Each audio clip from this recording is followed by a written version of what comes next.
ఉన్నటువంటి తుపాకులగూడెం, ఆ తర్వాత దాని కింద ఉన్నటువంటి రాజీవ్ సాగర్ దుమ్మగూడెం, ఆ తర్వాత ఉన్నటువంటి ఇందిరాసాగర్. అధ్యక్ష, ఇందిరాసాగర్ రాజీవ్ సాగర్ లో కూడా ఎట్లా చేశారు అధ్యక్ష? కేవలం 1450 కోట్లతో అయ్యేదాన్ని, కేవలం 1450 కోట్లతో అయ్యేదాన్ని 1950 కోట్లకు పెంచారు అధ్యక్ష. అది కాకుండా దానికోసం బ్యారేజ్ కట్టాలని చెప్పి సీతమ్మ సాగర్ అని దానికి 5,000 కోట్లు, అంటే మొత్తం కలిపి దాన్ని ఒక 25,000 కోట్లు పెంచారు అధ్యక్ష.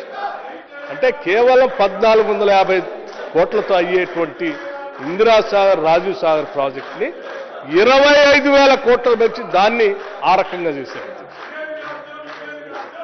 ఆ తుపాకులగూడెం కాంతాలపల్లి దగ్గర ఉన్నటువంటి ప్రాజెక్టు తుపాకులగూడెం దగ్గర పెంచి దాన్ని పెంచేశారు. కానీ వీటన్నిటినీ పెంచి గోదావరి నది నుంచి తెలంగాణ ప్రాంతానికి నీళ్లు ఇచ్చారా ఒక ఎకరానికైనా అంటే అధ్యక్ష ఏం నీళ్లు లేదు. కాళేశ్వరం ప్రాజెక్టు అని చెప్పేటువంటి మేడిగడ్డ, అన్నారం, సుందెళ్ళేం ఆగిపోయింది. ఇప్పుడు నీళ్లు పారేయన్నీ కూడా ఆనాటి కాంగ్రెస్ ప్రభుత్వాలు కట్టినటువంటి శ్రీపాద ఎల్లంపల్లి నుంచి మిడ్మానేర్ నుంచి లేకపోతే మధ్యలో ఉన్నటువంటి ఎస్ఆర్ఎస్పి ప్రాజెక్టు సంబంధించిన కాకతీయ కెనాల్ నుంచి నీళ్లు పారుతూ తెలంగాణ ప్రాంతానికి నీళ్లు వస్తాం. ఇవన్నీ కూడా ఆనాటి కాంగ్రెస్ ప్రభుత్వాలు కట్టినవి తప్ప వీళ్ళు కట్టిన లేదు. వీళ్ళు కట్టింది మేడిగడ్డ, అన్నారం, సుందిళ్ళ, అవి మొత్తం పనికి రాకుండా పోయింది. పోనీ కింద ఉన్న రీడిజైన్ చేసిన ఇందిరాసాగర్, రాజీవ్ సాగర్ ద్వారా నీళ్లు ఇచ్చారంటే దానికి కూడా దాదాపు 8,500 కోట్ల దాకా ఖర్చు పెట్టారు. దానికి కూడా ఒక్క చుక్క నీళ్లు కూడా వచ్చే పరిస్థితి లేదు.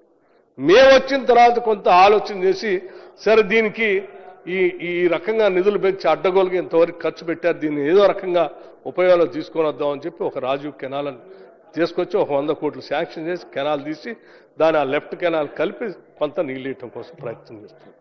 10 సంవత్సరాలు అధ్యక్ష ఈ రాష్ట్రాన్ని పాలించి లక్షల కోట్ల రూపాయలు ఇరిగేషన్ పేరు మీద ఖర్చు పెట్టి ఈ రాష్ట్రంలో ఒక్క ఎకరానికి కూడా నీళ్లు ఇవ్వకుండా పాలన చేసిన ఒక దుర్మార్గపు పాలన ఏదైనా ఈ భారతదేశ చరిత్రలో ఉందంటే ఆ టీఆర్ఎస్ ప్రభుత్వం తప్ప ఇంకోటి ఏది లేదు. ఇది వాస్తవం, లెక్కలతో సహా మనందరం చూడాల్సినటువంటి అంశం.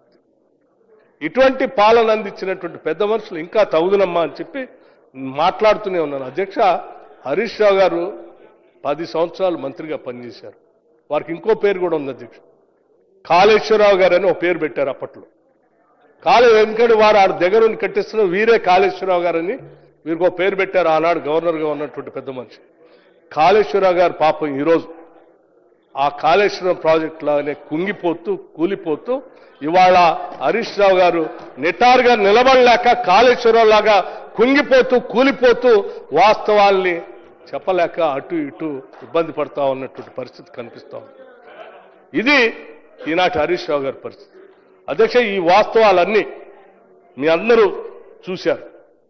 అంతిమంగా ఈ రాష్ట్రంలో నదీ జలాలపైన రాష్ట్ర ప్రజలకు 10 సంవత్సరాలు జరగాల్సిన న్యాయం జరగపోగా, నీళ్లు రాకపోగా, దాని పేరు మీద పెట్టినటువంటి 1000 కోట్లు ఖర్చు దోపిడీ జరిగినప్పుడు ఈ రాష్ట్ర ప్రజలకు న్యాయం చేయాల్సినటువంటి బాధ్యత ప్రజాపాలన, ప్రజాప్రభుత్వం పేరు మీద వచ్చినటువంటి ఈ కాంగ్రెస్ ప్రభుత్వం పైన, రాష్ట్ర ముఖ్యమంత్రి రేవంత్ రెడ్డి పైన, మా పైన, మా అందరిపైన, కేబినెట్ సహచరులు, మా ప్రభుత్వం పైన బాధ్యత ఉన్నది కాబట్టే ఈరోజు